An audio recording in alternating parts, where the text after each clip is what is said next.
जय भोलेनाथ की, जय शिव शंकर की। आज हम आपके लिए कहानी लेकर आए हैं शिव शंकर की।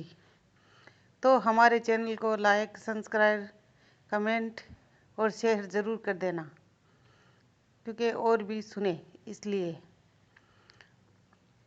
तो हम कहानी शुरू करते हैं। कहते हैं देवों के देव महादेव की भक्ति करने वाला हर सुख, सभी सुखों के सुख भोगता है।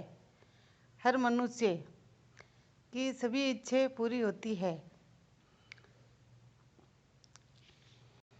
शिव जी अपने सभी भक्तों की मनोकामना पूरी करते हैं। और हमारे शास्त्रों में बहुत से पुराण लिखे गए हैं। उनमें से एक पुराण है शिव पुराण कथा। और उस पुराण में ये लिखा गया है कि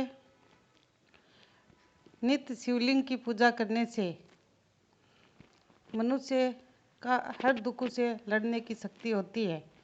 और वैसे तो शिव जी की पूजा करने से दुख आते ही नहीं है। और हमेशा शिव जी की पूजा करने से और शिवलिंग पर कलश डालने से मनुष्य जीते जी तो सुख भोगता ही है, लेकिन मरने के बाद में भी उसे मोक्ष प्राप्त होता है। लेकिन सभी लोगों के साथ ऐसा नहीं होता। और शिव पुराण में मोक्ष का और भोग का दोनों का ही निवारण बताया गया है। शिव पुराण में ऐसे 10 उपाय बताए गए हैं जिन पे चल के मनुष्य अपने जीवन को सुखदायक बना सकता है। धन हमेशा सही रास्ते से ही कमाना चाहिए और उस धन को 3 भागों में बांट देना चाहिए। एक भाग जो अपनी घर गृहस्थी को चलाने में लगा लेना चाहिए, दूसरा भाग जो अपने बड़े और अच्छे कार्यों के लिए जोड़ के रखना चाहिए, और तीसरा भाग जो धार्मिक कार्यों में लगा देना चाहिए, किसी की मदद कर देनी चाहिए। और एक मनुष्य को अपने क्रोध को हावी ना होने दे। क्रोध में मनुष्य ऐसी बातें बोल देता है जो सामने वाले को बहुत बुरी लगती है और मुंह से ऐसी बातें निकल जाती है। क्रोध को कंट्रोल में करना चाहिए और ध्यान रखना चाहिए। हमारा दिमाग भी खराब हो जाता है क्रोध करने से, इसलिए कोई भी कार्य शांति से करिए। जैसे भोजन करने से हमें शक्ति मिलती है, वैसे उपवास रखने से भी हमें शक्ति मिलती है। 7 दिनों में एक दिन तो उपवास रख लेना चाहिए। अगर एक दिन भी उपवास ना रहे तो एक शिवरात्रि का व्रत आता है शिव शंकर का, वो ज़रूर करना चाहिए। और शिवरात्रि व्रत करने से मनुष्य को दोनों ही भोग प्राप्त होते हैं, मोक्ष का और जीवन का। इसलिए शिवरात्रि व्रत करना चाहिए और शिव शंकर की पूजा करनी चाहिए, और पुण्य भी प्राप्त होता है। इसलिए शिवरात्रि व्रत ज़रूर करना। शाम के समय यानी सूर्यास्त का समय होता है, उस समय शिव शंकर अपने तीसरे नेत्र से तीनों लोग देख रहे होते हैं और अपने नंदीगण के साथ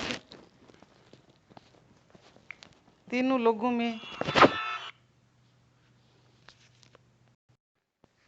शिव शंकर शाम के टाइम तीनों लोग में फिरते हैं और अपनी तीसरी आंख से देखते हैं। इसलिए शाम के टाइम व्यक्ति को भक्ति करनी चाहिए, पूजा करनी चाहिए, कीर्तन करना चाहिए और कुछ अच्छा काम करना चाहिए।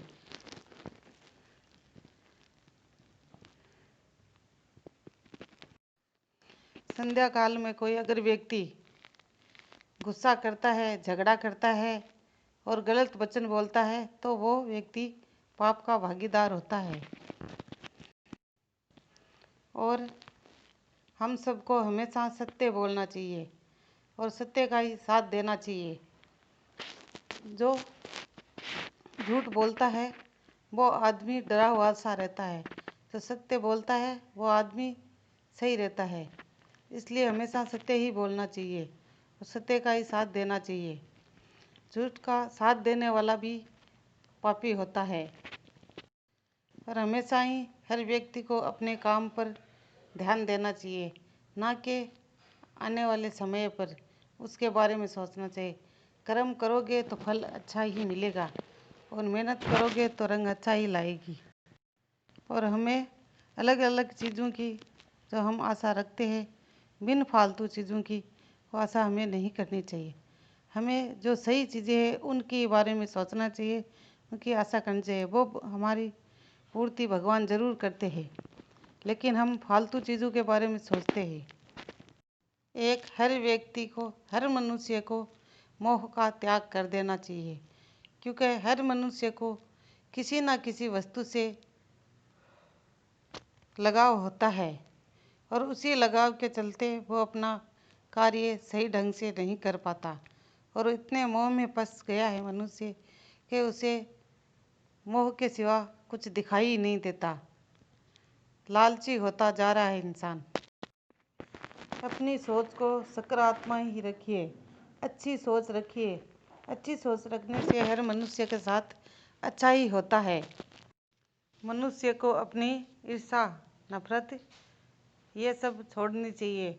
मनुष्य का जन्म लिया है, कुछ अच्छा उद्धार करो, कुछ अच्छा काम करो, पशुओं की तरह मत जियो और शिव शंकर की पूजा करो रोज और शिवलिंग पर जल चढ़ाओ।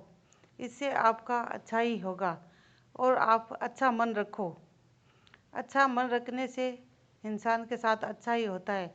जैसा हमारा मन होता है वैसा ही हमारे साथ होता है। हम बुरा सोचते हैं तो बुरा होता है, अच्छा सोचते हैं तो अच्छा। जय शिव शंकर। अगर हमारी कहानी अच्छी लगी तो लाइक, सब्सक्राइब, कमेंट ज़रूर करना। जय भोलेनाथ, जय भोलेनाथ।